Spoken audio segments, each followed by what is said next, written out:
હું બનાવવાની છું અનિયન ટમેટો ઉત્તપા કોકોનટ ચટણી અને સંભાર. ઉત્તપા માટે મેં 4 વાડકી નાની ઉકળિયા ચોખા લીધા, 1 વાડકી અડદની દાળ લીધી અને અડદની દાળમાં મેં હાફ ટીસ્પૂન મેથી દાણા નાખ્યા ને 1 ટીસ્પૂન પૌવા અને એને સવારે ગઈકાલે મેં પલાળી દીધેલું, ગઈકાલે રાતે પીસી દીધેલું અને આખી રાત મેં એને ફર્મેન્ટ થવા દઈ દીધું. આ છે આપણું બાટર. અને બીજી સામગ્રી જોશે અનિયન્સ, ટમેટોઝ અને ગ્રીન ચીલીઝ અનિયન ઉત્તપા માટે. હવે સંભાર બનાવવા માટે મેં તુવેરની દાળને બાફી લીધી છે 5 સીટી. અમે પોનો વાડકો તુવેરની દાળ લીધી છે અને 5 વિસલથી કુક કરી કાઢી છે. બીજી સામગ્રી જોશે મીઠું સ્વાદ અનુસાર,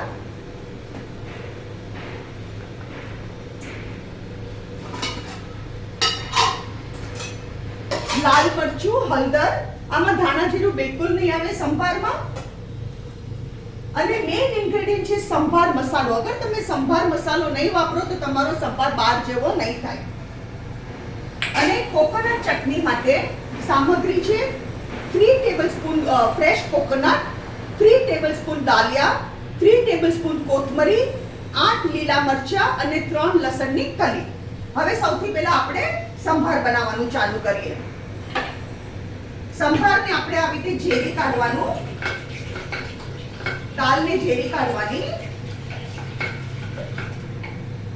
એમાં અડધું કુકર સુધી હું પાણી ભરી દઉં છું, અડધું કુકર સુધી.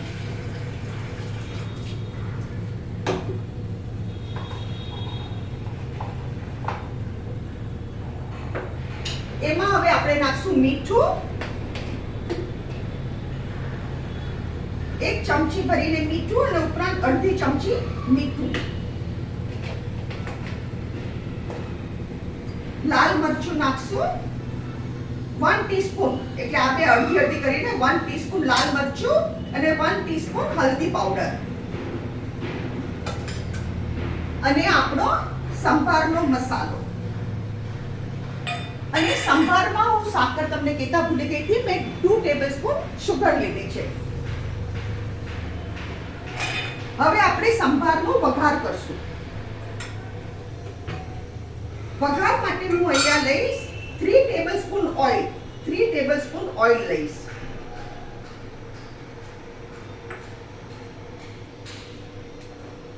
એને આપણે ગરમ થવા દઈએ. અહીંયા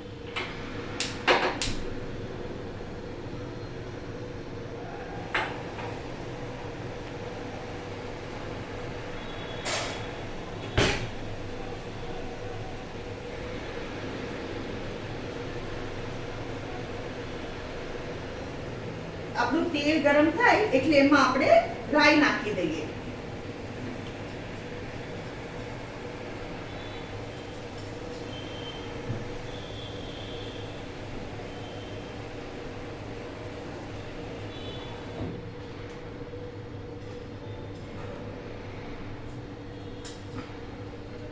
મેં 1 ટીસ્પૂન જેટલી આમાં રાઈ નાખી છે.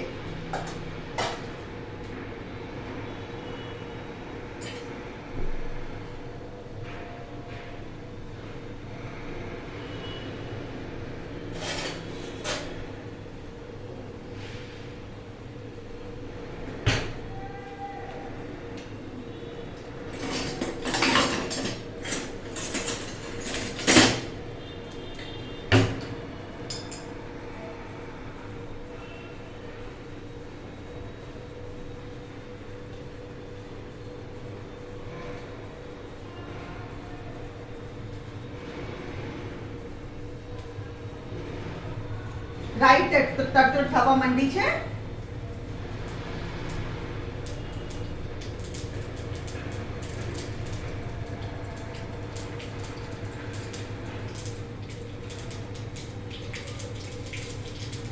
હવે અહીંયા ગેસને સ્લો કરી કાઢીએ આપણે.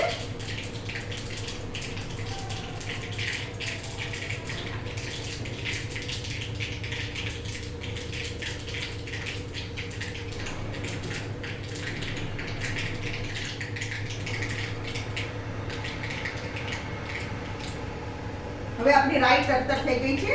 આપણે આને વઘાર કરી કાઢીએ.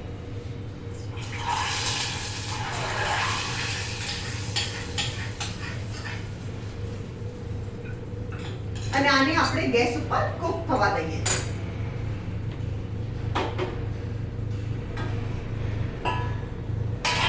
જ્યાં સુધીમાં આ કૂક થાય છે ત્યાં સુધીમાં આપણે આપણી ચટણી બનાવી દઈએ.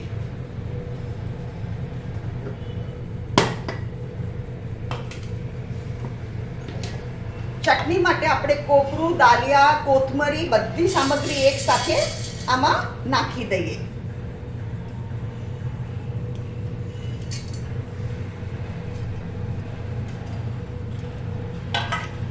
અને આમાં સ્વાદ અનુસાર આપણે મીઠું નાખીએ.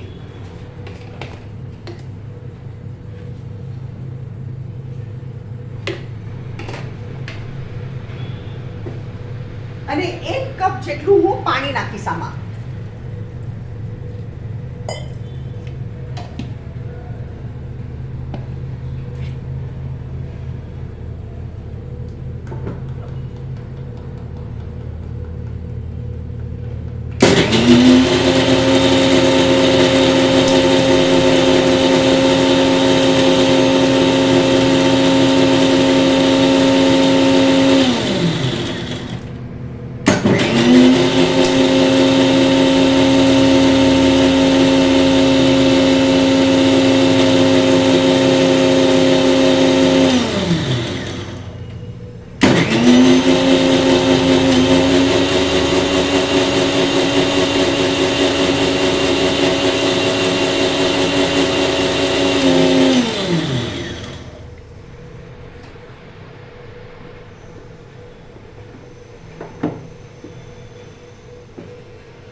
જો આપણી ચટણી એટલી સરસ થઈ ગઈ છે.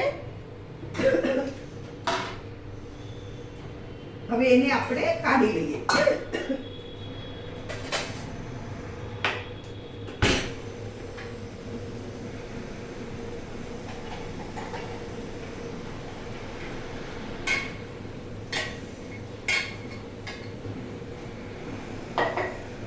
સંભારમાં એકવાર આપણે ચમચો ફેરવી લઈએ.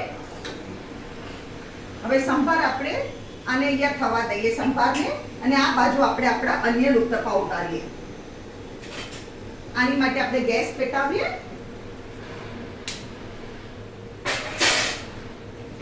અને નોનસ્ટિક તવો લેવાનો. તમારે નોનસ્ટિક તવો એને આપણે ગરમ થવા દઈએ.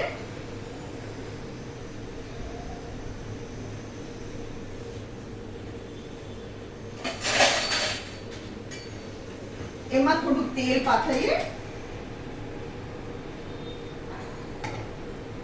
અને ગેસને ધીરો કરી કાઢીએ. અને મેં આ નેપકિન છે એ પાણીમાં પલાળેલો છે, એ નેપકિન આપણે આમાં ફેરવી દઈએ.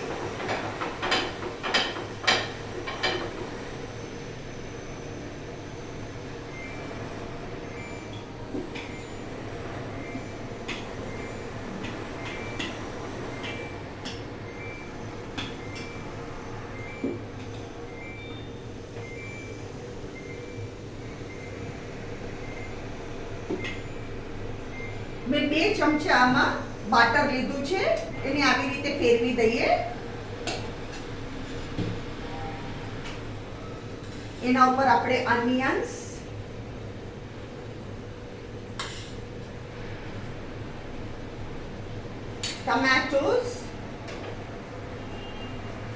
ટમેટોસ આમાં બહુ ટેસ્ટી લાગે, તમે ખાસ ટમેટો આમાં વાપરજો.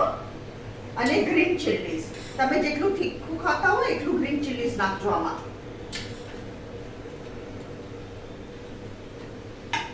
હવે ચારે બાજુ આપણે આને તેલ ફેરવી દઈએ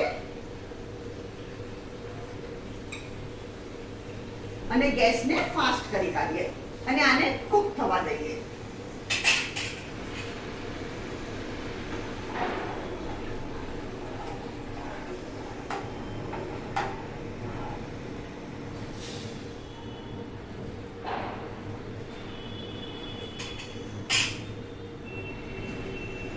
આને જરા શેકાતા વાર લાગે છે.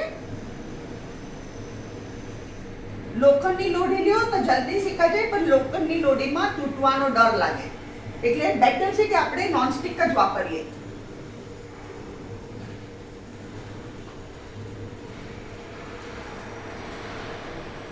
આપણે એક બાજુ બરાબર શેકાઈ જવા દેવાનો, નહીં તો આપણો અનિયન ઉત્તપા તૂટી જશે.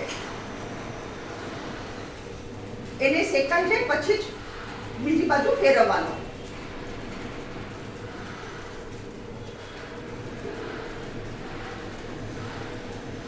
હજુ નથી થયો, હજુ એને શેકાવા દઈએ આપણે.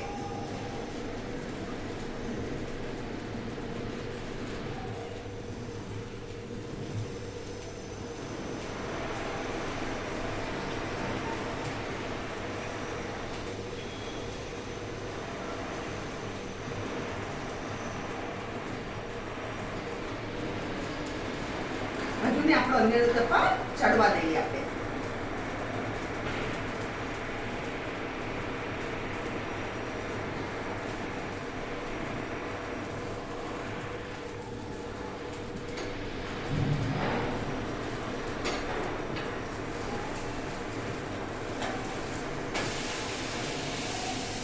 આપણો શેકાઈ ગયો એક સાઈડથી. હવે આપણે બીજી બાજુથી તેલ નાખી દઈએ.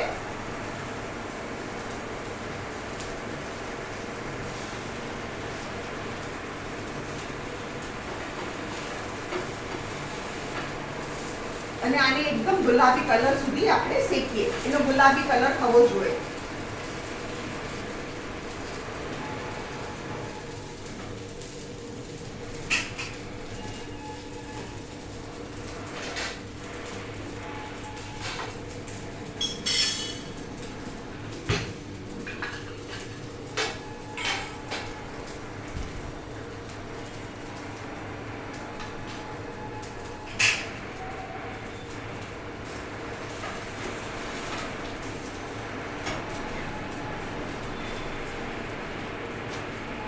હજુ નાને થોડી શેકવાની જરૂર છે. આપણે હજુ એકવાર એને શેકી લઈએ.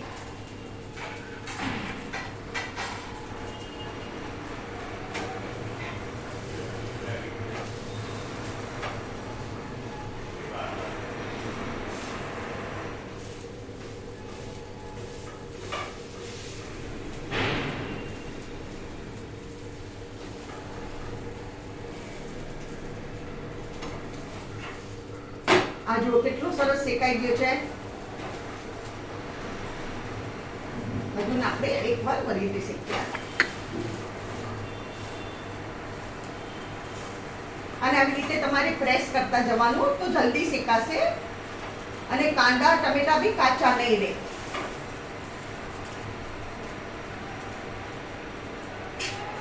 આપણે એકવાર આપણે દાળમાં બી ચમચો ફેરવી દઈએ, સંભારમાં.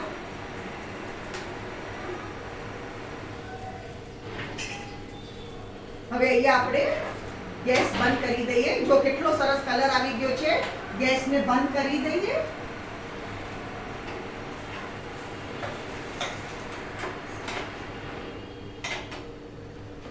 આ ગેસ ધીરો કરી કાઢીએ.